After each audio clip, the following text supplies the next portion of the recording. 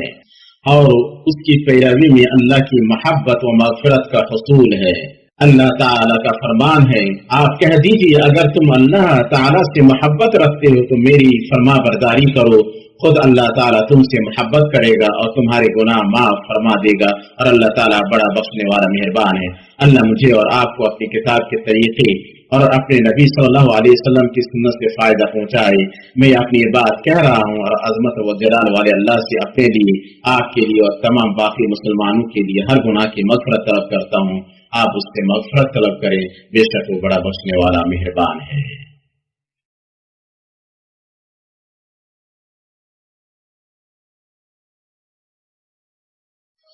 بے شک ہر طرح کی تعریف اللہ کے لیے ہے، ہم اس کی حمد کرتے ہیں، اس سے مدد اور مغفرت چاہتے ہیں اور اپنے نفسوں کی برائیوں اور برے اعمال سے اللہ کی پناہ لیتے ہیں۔ اللہ جسے ہدایت دے اسے کوئی گمراہ کرنے والا نہیں، اور جسے گمراہ کرے اسے کوئی ہدایت دینے والا نہیں۔ میں گواہی دیتا ہوں کہ ایک اللہ کے سوا کوئی معبود برحق نہیں، اس کا کوئی شریک نہیں،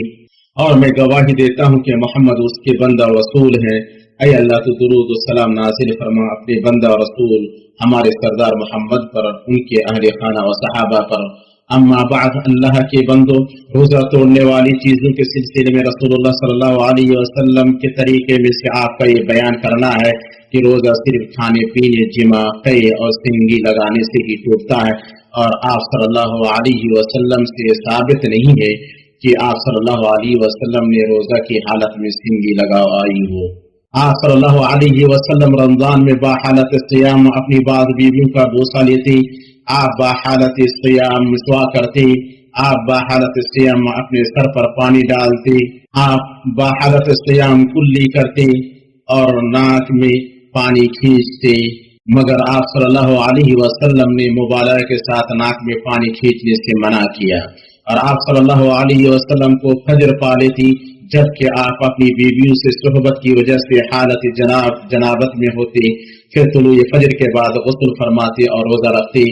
روزے داروں سے نرمی اور ان سے تنگی دور کرنے کے سلسلے میں آپ صلی اللہ علیہ وسلم کے طریقے میں سے یہ ہے کہ آپ نے اس شخص پر سے قضا ساقط کر دی جو بھول کر کھا پی لے، اس لیے کہ بھولنے والا مکلف نہیں ہے۔ شیخین نے اپنی صحیح میں ابو ہریرہ رضی اللہ تعالی عنہ سے روایت کیا ہے، رسول اللہ صلی اللہ علیہ وسلم نے فرمایا،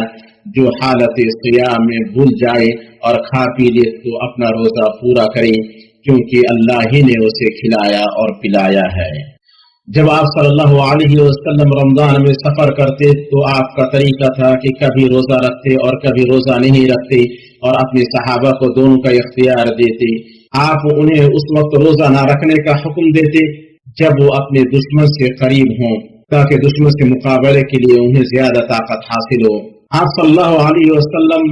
حکم دیتے کہ جب اپنے دشمن سے قریب ہو تو روزہ نہ رکھیں۔ نبی صلی اللہ علیہ وسلم نے فرمایا کہ تم صبح اپنے دشمن سے مٹبھیڑ کرنے والے ہو اور روزہ نہ رکھنا تمہارے لیے زیادہ طاقت کا سبب ہے، اس لیے کہ تم روزہ نہ رکھو۔ اسے مسلم نے اپنی صحیح میں ابو سعید خدری رضی اللہ تعالیٰ عنہ سے روایت کیا ہے۔ ماہ رمضان کے رخصت ہونے کے سلسلے میں آپ صلی اللہ علیہ وسلم کا طریقہ یہ ہے کہ جب دو آدمیوں نے شوال کا چاند دیکھنے کی گواہی دی تو آپ نے روزہ توڑ دیا اور لوگوں کو روزہ توڑنے کا حکم دیا۔ اللہ کے بندو، آپ اللہ کا تقوی اختیار کریں اور ماہ رمضان میں آپ صلی اللہ علیہ وسلم کے طریقے سے بہترین ساز و سامان اور افضل ترین توشہ لے لیں، بے شک وہ کامل ترین طریقہ ہے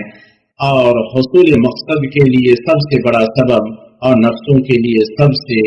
آسان ہے۔